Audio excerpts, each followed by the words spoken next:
ನಮಸ್ಕಾರ ಸ್ನೇಹಿತರೆ, ನೀವಿಲ್ಲಿ ನೋಡ್ತಿರೋದು ಯಾವುದೇ ಸಾಮಾನ್ಯ ಮನೆಯಲ್ಲ. ಇದು ಜಗತ್ತಿನ ಟಾಪ್ ಬಿಲಿಯನೇರ್ ಫೇಸ್ಬುಕ್ ಸಂಸ್ಥಾಪಕ ಮಾರ್ಕ್ ಝಕರ್ಬರ್ಗ್ ಕಟ್ತಾ ಇರೋ ಬೃಹತ್ ರಹಸ್ಯ ಬಂಕರ್. ಹವಾಯಿ ದ್ವೀಪದಲ್ಲಿ ಸುಮಾರು 1400 ಎಕರೆ ಜಾಗದಲ್ಲಿ ನಿರ್ಮಾಣ ಆಗ್ತಿರೋ ಭೂಗತ ಕೋಟೆ ಇದು. ಇದರ ಬೆಲೆ ಬರೋಬ್ಬರಿ $270 ಮಿಲಿಯನ್, ಅಂದ್ರೆ ನಮ್ಮ ರೂಪಾಯಿ ಲೆಕ್ಕದಲ್ಲಿ ಸುಮಾರು 2200 ಕೋಟಿಗೂ ಅಧಿಕ. ನಾವೆಲ್ಲ ನಾಳಿನ EMI ಹೇಗೆ ಕಟ್ಟೋದು, ಮಕ್ಕಳ ಫೀಸ್ ಹೇಗೆ ಹೊಂದಿಸೋದು ಅಂತ ದಿನನಿತ್ಯ ಒದ್ದಾಡ್ತಾ ಇದ್ರೆ, ಈ ಕೋಟ್ಯಧಿಪತಿಗಳಿಗೆ ಮಾತ್ರ ಬೇರೆಯದ್ದೇ ಟೆನ್ಷನ್ ಶುರುವಾಗಿದೆ. ನಾಳೆ ಪ್ರಪಂಚ ನಾಶವಾದ್ರೆ ನಾನು ನನ್ನ ಫ್ಯಾಮಿಲಿ ಹೇಗೆ ಬದುಕುಳಿಯೋದು ಅನ್ನೋದು ಇವ್ರ ಟೆನ್ಷನ್. ಅದಕ್ಕಾಗಿನೇ ಭೂಮಿಯ ಅಡಿಯಲ್ಲಿ ಇಂಥ ಒಂದು 5 ಸ್ಟಾರ್ ಲೆವೆಲ್ನ ಡೂಮ್ಸ್ ಡೇ ಬಂಕರ್ ಅನ್ನ ರೆಡಿ ಮಾಡ್ಕೊಳ್ತಿದ್ದಾರೆ. ಇದರೊಳಗಡೆ ಬೃಹತ್ ನೀರಿನ ಟ್ಯಾಂಕ್, ಬಾಂಬ್ ಬಿದ್ದರೂ ಒಡೆಯದ ಬಾಗಿಲುಗಳು ಮತ್ತು ಎಮರ್ಜೆನ್ಸಿಯಲ್ಲಿ ಎಸ್ಕೇಪ್ ಆಗೋಕೆ ರಹಸ್ಯ ಸುರಂಗಗಳು ಕೂಡ ಇವೆ. ಆದ್ರೆ ಜಗತ್ತನ್ನೇ ಕಂಟ್ರೋಲ್ ಮಾಡ್ತಿರೋ ಈ ಟೆಕ್ ಬಾಸ್ಗಳಿಗೆ ಇದ್ದಕ್ಕಿದ್ದಂತೆ ಪ್ರಳಯದ ಭಯ ಕಾಡ್ತಿರೋದಾದ್ರೂ ಯಾಕೆ? ಏನ್ ನಡೀತಾ ಇದೆ? ನಮಗೆ ಗೊತ್ತಿಲ್ದಿರೋದು ಅವ್ರಿಗೇನಾದ್ರೂ ಗೊತ್ತಾಗ್ತಾ ಇದೆಯಾ? ಯಾವ ಭೀಕರ ಘಟನೆಗಾಗಿ ಅವರು ಇಷ್ಟೆಲ್ಲ ಪ್ರಿಪೇರ್ ಆಗ್ತಾ ಇದ್ದಾರೆ? ಎಲ್ಲವನ್ನ ಡೀಟೇಲ್ ಆಗಿ ಅನಲೈಸ್ ಮಾಡೋ ಪ್ರಯತ್ನವನ್ನ ಮಾಡೋಣ. ನೀವು ನೋಡ್ತಾ ಇದ್ದೀರಾ ಮಸ್ತ್ ಮಗ ಚಾನಲ್. ನಾನು ಅಮರ್ ಪ್ರಸಾದ್. ಸಿಲಿಕಾನ್ ವ್ಯಾಲಿಯ ಎಸ್ಕೇಪ್ ಪ್ಲಾನ್ ಬಿಲ ತೋಡ್ತಿದ್ದಾರೆ ಬಿಲಿಯನೇರ್ಸ್.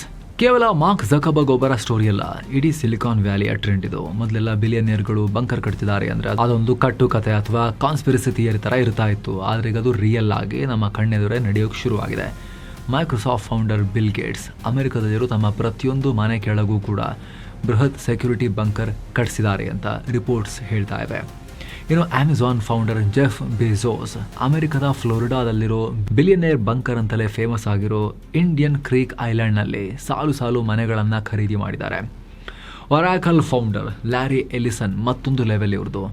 ಹವಾಯಿಯಲ್ಲಿರೋ ಬರೋಬ್ಬರಿ 90,000 ಎಕರೆಯ ಲನಾಯ್ ಅನ್ನೋ ದ್ವೀಪವನ್ನೇ, ಅಂದರೆ ಎಂಟೈರ್ ದ್ವೀಪದ 98% ಆಲ್ಮೋಸ್ಟ್ ಇಡೀ ದ್ವೀಪವನ್ನು ಖರೀದಿ ಮಾಡಿದ್ದಾರೆ. ಇಡೀ ಐಲ್ಯಾಂಡ್ನ ಇನ್ಫ್ರಾಸ್ಟ್ರಕ್ಚರ್ ಇವರ ಕಂಟ್ರೋಲ್ನಲ್ಲೇ ಇರೋದ್ರಿಂದ ಇದು ಪ್ರಪಂಚದಿಂದಲೇ ಸಂಪೂರ್ಣವಾಗಿ ಐಸೋಲೇಟ್ ಆಗಿರೋ ರಹಸ್ಯ ತಾಣ. ಫೇಸ್ಬುಕ್ನ ಮಾಜಿ ಪ್ರಾಜೆಕ್ಟ್ ಮ್ಯಾನೇಜರ್ ಆಂಟೋನಿಯೋ ಗಾರ್ಷಿಯಾ ಕೂಡ ಪ್ಯಾಸಿಫಿಕ್ ನಾರ್ತ್ ವೆಸ್ಟ್ನ ಒಂದು ಐಲ್ಯಾಂಡ್ನಲ್ಲಿ 5 ಎಕರೆ ಜಾಗವನ್ನು ಖರೀದಿ ಮಾಡಿ ಅದಕ್ಕೆ ಸೋಲಾರ್ ಪ್ಯಾನೆಲ್, ಸ್ವಂತ ವಾಟರ್ ಸಿಸ್ಟಮ್ ಮತ್ತು ಭಾರಿ ವೆಪನ್ಸ್ ಅನ್ನ ತಂದಿಟ್ಕೊಂಡಿದ್ದಾರೆ. ಚಾಟ್ ಜಿಪಿಟಿಯ ಸೃಷ್ಟಿಕರ್ತ ಓಪನ್ ಎಐ ಸಿಇಒ ಸ್ಯಾಮ್ ಆಲ್ಟ್ಮನ್ ಕೂಡ ಇದರಲ್ಲಿ ಹಿಂದೆ ಬಿದ್ದಿಲ್ಲ. ಇವರೇ ಓಪನ್ ಆಗಿ ಹೇಳಿಕೊಂಡಿರುವ ಹಾಗೆ ಅಮೆರಿಕದ ಬಿಗ್ ಸರ್ ಅನ್ನೋ ಗುಡ್ಡಗಾಡು ಪ್ರದೇಶದಲ್ಲಿ ಬದುಕಿ ಉಳಿಯೋಕೆ ಅಂತಲೇ ಒಂದು ದೊಡ್ಡ ಪ್ರೈವೇಟ್ ಜಾಗವನ್ನ ಸೀಕ್ರೆಟ್ ಆಗಿ ಮಾಡಿಟ್ಕೊಂಡು ಅಲ್ಲಿ ರಹಸ್ಯ ಬಂಕರ್ ನಿರ್ಮಾಣ ಮಾಡ್ತಿದ್ದಾರೆ. ಬಯಾಲಜಿಕಲ್ ಯುದ್ಧ ಅಥವಾ AI ಕಂಟ್ರೋಲ್ ತಪ್ಪಿ ಅನಾಹುತ ಆದ್ರೆ ಅಂತಲೇ ಇವರು ಪೀಟರ್ ಥೀಲ್ ಜೊತೆ ಸೇರಿ ಭಾರಿ ಪ್ರಿಪರೇಷನ್ ಮಾಡ್ಕೊಂಡಿದ್ದಾರೆ. ಇವರ ಸರ್ವೈವಲ್ ಕಿಟ್ಗಳಲ್ಲಿ ಬಂದೂಕುಗಳು, ಚಿನ್ನ, ಪೊಟ್ಯಾಷಿಯಂ ಅಯೋಡೈಡ್ ಮತ್ತು ಇಸ್ರೇಲ್ ಸೇನೆ ಬಳಸೋ ಸ್ಪೆಷಲ್ ಗ್ಯಾಸ್ ಮಾಸ್ಕ್ ಕೂಡ ಇದೆಯಂತೆ. ಪೊಟ್ಯಾಷಿಯಂ ಅಯೋಡೈಡ್ ಏನಕ್ಕೆ? ಅಣ್ವಸ್ತ್ರ ದಾಳಿ ಆಯ್ತು ಅಂತ ಹೇಳಿದ್ರೆ ಬಚಾವಾಗ್ಲಿಕ್ಕಂತೆ. ಅಷ್ಟೇ ಅಲ್ಲ, ಕಿಮ್ ಕರ್ದಾಶಿಯನ್, ಟಾಮ್ ಕ್ರೂಸ್ ಮತ್ತು ರಿಕ್ ರಾಸ್ ಅಂತ ಹಾಲಿವುಡ್ ಸೆಲೆಬ್ರಿಟಿಗಳು ಕೂಡ ತಮ್ಮ ಮನೆಗಳ ಕೆಳಗಡೆ ಕೋಟ್ಯಂತರ ರೂಪಾಯಿ ಖರ್ಚು ಮಾಡಿ ಬಂಕರ್ಗಳನ್ನು ಕಟ್ಟಿಸಿದ್ದಾರೆ. ಲಿಂಕ್ಡ್ ಇನ್ ಕೋ ಫೌಂಡರ್ ರೀಡ್ ಹಾಫ್ಮನ್ ಒಮ್ಮೆ ದಿ ನ್ಯೂಯಾರ್ಕರ್ ಮ್ಯಾಗಝಿನ್ಗೆ ಒಂದು ಶಾಕಿಂಗ್ ವಿಚಾರವನ್ನ ರಿವೀಲ್ ಮಾಡಿದ್ರು. ಅವ್ರ ಪ್ರಕಾರ ಸಿಲಿಕಾನ್ ವ್ಯಾಲಿಯ 50%ಕ್ಕೂ ಅಧಿಕ ಬಿಲಿಯನೇರ್ಗಳು ಆಲ್ರೆಡಿ ಅಪಾಕಲಿಪ್ಸ್ ಇನ್ಶೂರೆನ್ಸ್ ಮಾಡಿಸ್ಕೊಂಡಿದ್ದಾರೆ. ಪ್ರಳಯ ಬಂದ್ರೆ ಎಸ್ಕೇಪ್ ಆಗೋಕೆ ಅಂತಲೇ ರಹಸ್ಯ ಜಾಗಗಳನ್ನ ಆಲ್ರೆಡಿ ರೆಡಿ ಮಾಡಿಟ್ಕೊಂಡಿದ್ದಾರೆ. ಇದು ಎಷ್ಟರ ಮಟ್ಟಿಗೆ ನಡೀತಾ ಇದೆ ಅಂತ ಹೇಳಿದ್ರೆ, ಇದೊಂದು ಬೃಹತ್ ಇಂಡಸ್ಟ್ರಿ. ಇವರಿಗೆ ಇಂಥ ಬಂಕರ್ಗಳನ್ನು ಕಟ್ಟಿಕೊಡೋಕೆ ಅಂತಲೇ ವೈವೋಸ್, ರೈಸಿಂಗ್ ಎಸ್, ಓಪಿಡಮ್ ಹಾಗೂ ಅಟ್ಲಾಸ್ ಸರ್ವೈವಲ್ ಶೆಲ್ಟರ್ಸ್ ಅನ್ನೋ ಸ್ಪೆಷಲ್ ಕಂಪನಿಗಳೇ ಹುಟ್ಕೊಂಡಿವೆ ಬಂಕರ್ ಮಾಡ್ಕೊಡೋಕೆ. ಉದಾಹರಣೆಗೆ ವೈವೋಸ್ ಕಂಪನಿ ಅಮೆರಿಕದ ಸೌತ್ ಡಕೋಟಾದಲ್ಲಿ ವೈವೋಸ್ ಎಕ್ಸ್ ಪಾಯಿಂಟ್ ಅನ್ನೋ ಜಗತ್ತಿನ ಅತಿದೊಡ್ಡ ಬಂಕರ್ ಕಮ್ಯುನಿಟಿಯನ್ನೇ ಕಟ್ಟಿದೆ. ಅಮೆರಿಕದ ಬೃಹತ್ ಮ್ಯಾನ್ಹಟನ್ ನಗರದ 3/4 ಭಾಗದಷ್ಟು ದೊಡ್ಡದಾಗಿರೋ ಈ ಜಾಗದಲ್ಲಿ 575 ಕಾಂಕ್ರೀಟ್ ಮತ್ತು ಸ್ಟೀಲ್ ಬಂಕರ್ಗಳನ್ನು ನಿರ್ಮಾಣ ಮಾಡಿ ಆಗಿದೆ. ಇಲ್ಲಿ $35,000 ಹಿಡಿದು ಬರೋಬ್ಬರಿ $14 ಮಿಲಿಯನ್, ಅಂದರೆ 100 ಕೋಟಿ ರೂಪಾಯಿಗೂ ಹೆಚ್ಚು ಬೆಲೆಯ ಅಲ್ಟ್ರಾ ಲಕ್ಸುರಿ ಬಂಕರ್ಗಳು ಸೇಲ್ಗೆ ರೆಡಿ ಇವೆ. ಈಗ ಆಲ್ರೆಡಿ ಅಮೆರಿಕ ಮತ್ತು ಯುರೋಪ್ನಾದ್ಯಂತ ಇಂಥ ಸಾವಿರಾರು ಬಂಕರ್ಗಳು ಸೋಲ್ಡ್ ಔಟ್ ಆಗಿವೆ.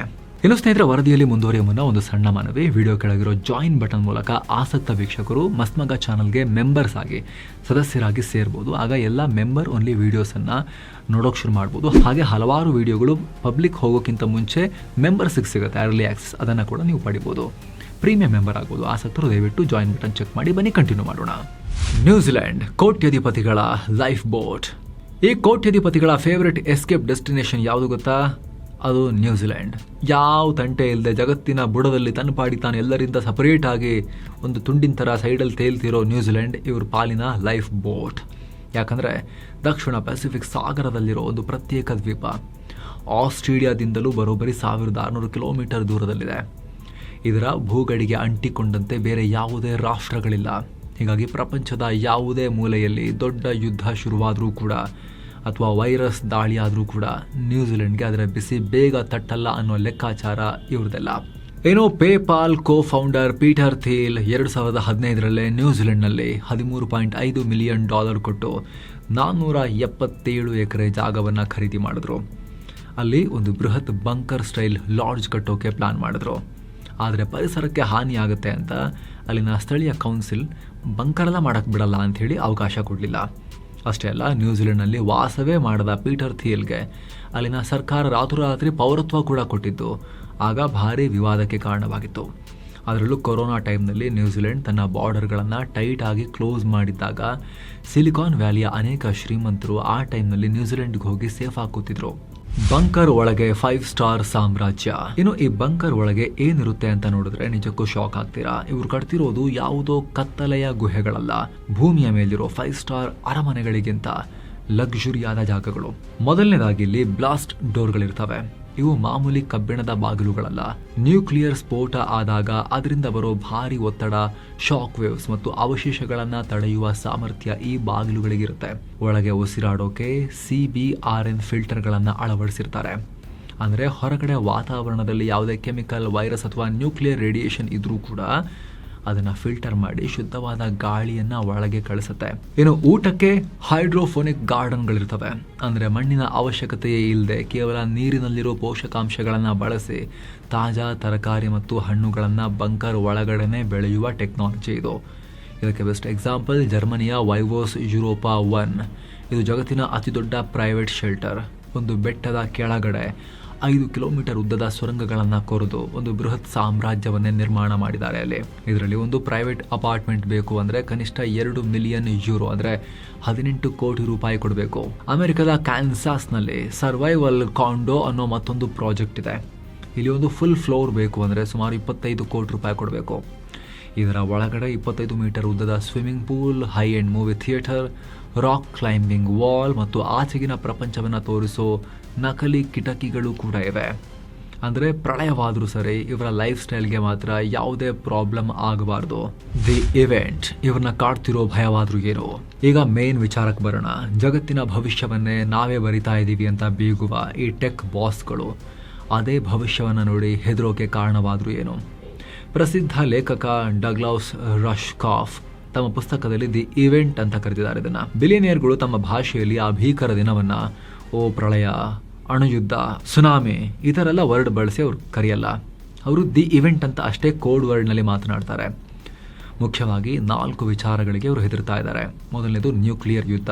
ಯಾವಾಗ ಯಾವ ದೇಶದ ತಲೆಕೆಟ್ಟ ನಾಯಕ ನ್ಯೂಕ್ಲಿಯರ್ ಬಟನ್ ಒತ್ತು ಬಿಡ್ತಾನೋ ಆ ಕ್ಷಣವೇ ಇಡೀ ಪ್ರಪಂಚ ಬೂದಿಯಾಗುತ್ತೆ ಅನ್ನೋದು ಇವರ ಮೊದಲ ಭಯ.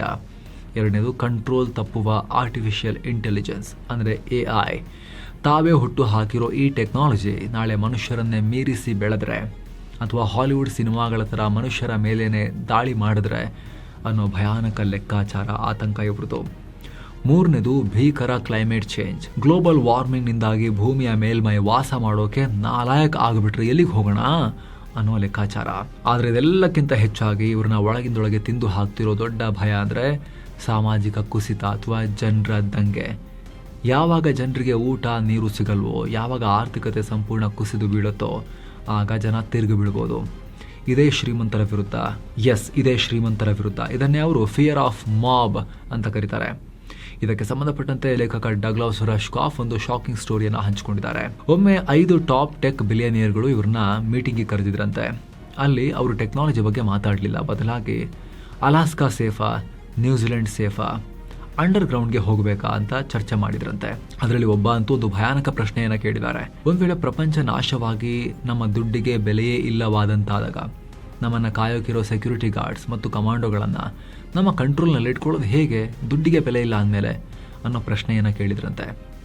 ಯೋಚನೆ ಮಾಡಿ ವೀಕ್ಷಕರೇ, ದುಡ್ಡಿನ ಪವರ್ ಹೋದಾಗ ತಮ್ಮನ್ನ ಕಾಯೋ ಕಮಾಂಡೋಗಳೇ ತಮ್ಮ ವಿರುದ್ಧ ತಿರುಗಿ ಬೀಳ್ತಾರೆ ಅನ್ನೋ ಭಯ ಇವರಿಗೆ. ಪ್ರಳಯದ ಲೆಕ್ಕಾಚಾರ, ಅಮೆರಿಕದ ಪ್ರೆಪರ್ ಕಲ್ಚರ್. ಸ್ನೇಹಿತರೆ, ನಿಮಗೆ ಗೊತ್ತಿರಲಿ, ಇದು ಕೇವಲ ಟಾಪ್ 1% ಜನರ ಕಥೆ ಇಲ್ಲ. ಅಮೆರಿಕದ ಸಾಮಾನ್ಯ ಜನ ಕೂಡ ಇದೇ ಅಪಾಕ್ಯಾಲಿಪ್ಸ್ ಫ್ಯಾಂಟಸಿಯಲ್ಲಿ ಬದುಕ್ತಾ ಇದ್ದಾರೆ. ಇದನ್ನೇ ಪ್ರೆಪರ್ ಕಲ್ಚರ್ ಅಂತ ಕರೀತಾರೆ. ಇದರ ಹಿಸ್ಟ್ರಿ ಶುರುವಾಗೋದು 1950ರ ಶೀತಲ ಸಮರದ ಟೈಮ್ನಲ್ಲಿ. ರಷ್ಯಾ ಅಮೆರಿಕ ನಡುವೆ ನ್ಯೂಕ್ಲಿಯರ್ ಯುದ್ಧ ಆಗಬಹುದು ಅನ್ನೋ ಹೆದರಿಕೆ ಸಿಕ್ಕಾಪಟ್ಟೆ ಇದ್ದ ಟೈಮ್ ಅದು. ಆಗ 1961ನಲ್ಲಿ ಅಮೆರಿಕ ಅಧ್ಯಕ್ಷ ಜಾನ್ ಎಫ್ ಕೆನಡಿ ಜನರಿಗೊಂದು ಮಾತನ್ನ ಹೇಳಿದ್ರು, ನೋಡಿ, ಸರ್ಕಾರ ಪ್ರತಿಯೊಬ್ಬರಿಗೂ ಬಂಕರ್ ಕಟ್ಕೊಳಕ್ಕೆಲ್ಲ ಆಗಲ್ಲ, ನಿಮ್ಮ ಫ್ಯಾಮಿಲಿ ಸೇಫ್ಟಿಗಾಗಿ ನೀವೇ ಶೆಲ್ಟರ್ ಕಟ್ಕೊಳ್ಳಿ ಅಂತ ಹೇಳಿದ್ರು. ಅಲ್ಲಿಂದ ಪ್ರೆಪರ್ ಕಲ್ಚರ್ ಅಮೆರಿಕದ ರಕ್ತದಲ್ಲೇ ಸೇರಿ ಹೋಗಿದೆ. ಪ್ರತಿಯೊಬ್ಬರ ಮನೆಯಲ್ಲೂ ಸ್ವಲ್ಪ ಅಂಡರ್ಗ್ರೌಂಡ್ ಥರ ಮಾಡ್ಕೊಳ್ಳೋದು ಶುರುವಾಗೋಯ್ತು. ಇದಕ್ಕೆ ಬೆಸ್ಟ್ ಉದಾಹರಣೆ ಅಂದರೆ ಇವತ್ತು ಅಮೆರಿಕದ ಫೇಮಸ್ ಮಾಲ್ ಕಾಸ್ಟ್ಕೋದಲ್ಲಿ ಸಿಗುವ ಎಮರ್ಜೆನ್ಸಿ ಫುಡ್ ಬಕೆಟ್. ಕೇವಲ $80 ಅಂದರೆ ಸುಮಾರು $6,500 ಬೆಲೆಯ ಈ ಪ್ಲಾಸ್ಟಿಕ್ ಬಕೆಟ್ನಲ್ಲಿ 150 ಸರ್ವಿಂಗ್ಸ್ ಊಟ ಇರುತ್ತೆ. ಇದರ ಶೆಲ್ಫ್ ಲೈಫ್ ಬರೋಬ್ಬರಿ 25 ವರ್ಷ. ಅಂದರೆ 25 ವರ್ಷ ಈ ಊಟ ಕೆಡಲ್ಲ. ಇದರಲ್ಲಿ pasta, mac and cheese, teriyaki rice, ಹೀಗೆ ಸುಮಾರು 25,000 ಕ್ಯಾಲೋರಿಗಳಷ್ಟು ಊಟ ತುಂಬಿರುತ್ತೆ. ಜನರಿಗೆ ಈ ಭಯವನ್ನು ಹುಟ್ಟಿಸಿ ಅನೇಕ ಕಂಪನಿಗಳು ಇವತ್ತು ಕೋಟ್ಯಂತರ ರೂಪಾಯಿ ಬಿಸ್ನೆಸ್ ಮಾಡ್ತಿವೆ. ಸಮಸ್ಯೆ ಪರಿಹರಿಸೋ ಬದಲು ಎಸ್ಕೇಪ್ ಪ್ಲಾನ್. ಕಡೆಯದಾಗಿ ಇಡೀ ಟ್ರೆಂಡ್ ಹಿಂದಿರೋ ಒಂದು ನೈತಿಕತೆ ಪ್ರಶ್ನೆ ನಾವು ಮಾತಾಡಲೇಬೇಕು. ಪ್ರಪಂಚ ನಾಶವಾದರೂ ತಾವು ಮಾತ್ರ ಬದುಕಿರಬೇಕು ಅನ್ನೋ ಸಿಲಿಕಾನ್ ವ್ಯಾಲಿಯ ಆಟಿಟ್ಯೂಡ್ ಸರಿನಾ? ಎಸ್ಕೇಪ್ ಆಗೋದ್ರ ಬಗ್ಗೆ ಯೋಚನೆ ಮಾಡಿ, ಪರವಾಗಿಲ್ಲ. ಸೇಮ್ ಟೈಮ್ ಸಮಸ್ಯೆ ಬಗೆಹರಿಸೋದ್ರ ಬಗ್ಗೆ ಥಿಂಕ್ ಮಾಡಿ. ತಾಕತ್ತಿದೆಯಲ್ಲ ನೀವು, ಇನ್ಫ್ಲೂಯೆನ್ಸ್ ಇರೋರಲ್ಲ ನೀವೆಲ್ಲ. ಜಗತ್ತಿನ ಕ್ಲೈಮೇಟ್ ಚೇಂಜ್, ಬಡತನ, AI ಅಪಾಯಗಳನ್ನು ಹುಟ್ಟು ಹಾಕಿದ್ದೇ ಈ ಟೆಕ್ ಬಿಲಿಯನಿಯರ್ಗಳು. ಈಗ ಆ ಸಮಸ್ಯೆಗಳಿಂದ ಪ್ರಪಂಚವನ್ನು ಪಾರು ಮಾಡೋ ಬದಲು ಅದೇ ಟೆಕ್ನಾಲಜಿ ಹಣವನ್ನು ಬಳಸಿ ತಮಗೆ ಮಾತ್ರ ಎಸ್ಕೇಪ್ ಪ್ಲಾನನ್ನು ರೆಡಿ ಮಾಡ್ಕೊಳ್ತಿದ್ದಾರೆ. ಇವರು ತಮ್ಮ ಬಳಿ ಇರೋ ಇದೇ ಸಂಪತ್ತನ್ನು ಬಳಸಿ ಪಬ್ಲಿಕ್ ಇನ್ಫ್ರಾಸ್ಟ್ರಕ್ಚರ್, ಪ್ರವಾಹ ತಡೆಗೋಡೆಗಳು, ಬಡತನ ನಿರ್ಮೂಲನೆಗೆ ಬಳಸಿದ್ರೆ ಕೇವಲ ಕೆಲವು ಫ್ಯಾಮಿಲಿಗಳಲ್ಲ, ಕೋಟ್ಯಂತರ ಸಾಮಾನ್ಯ ಜನರ ಭವಿಷ್ಯನೂ ಸೇಫ್ ಆಗುತ್ತೆ. ಈ ಬಗ್ಗೆ ನಿಮ್ಮ ಒಪಿನಿಯನ್ ಏನು? ಮಿಸ್ ಇಲ್ಲದೆ ಕಾಮೆಂಟ್ ಮಾಡಿ ತಿಳಿಸಿ. ಹಾಗೆ ಸ್ನೇಹಿತರೆ, ಆಸಕ್ತ ವೀಕ್ಷಕರು ದಯವಿಟ್ಟು ವಿಡಿಯೋ ಕೆಳಗಿರೋ ಜಾಯಿನ್ ಬಟನ್ ಮೂಲಕ ನಮ್ಮ ಚಾನಲ್ಗೆ ಮೆಂಬರ್ ಆಗಿ ಸೇರೋದನ್ನು ಕನ್ಸಿಡರ್ ಮಾಡಿ ಅನ್ನೋದು ನಿಮ್ಮಲ್ಲಿ ನಮ್ಮ ಮನವಿ. ಮತ್ತೆ ಭೇಟಿ ಆಗ್ತಿರೋಣ.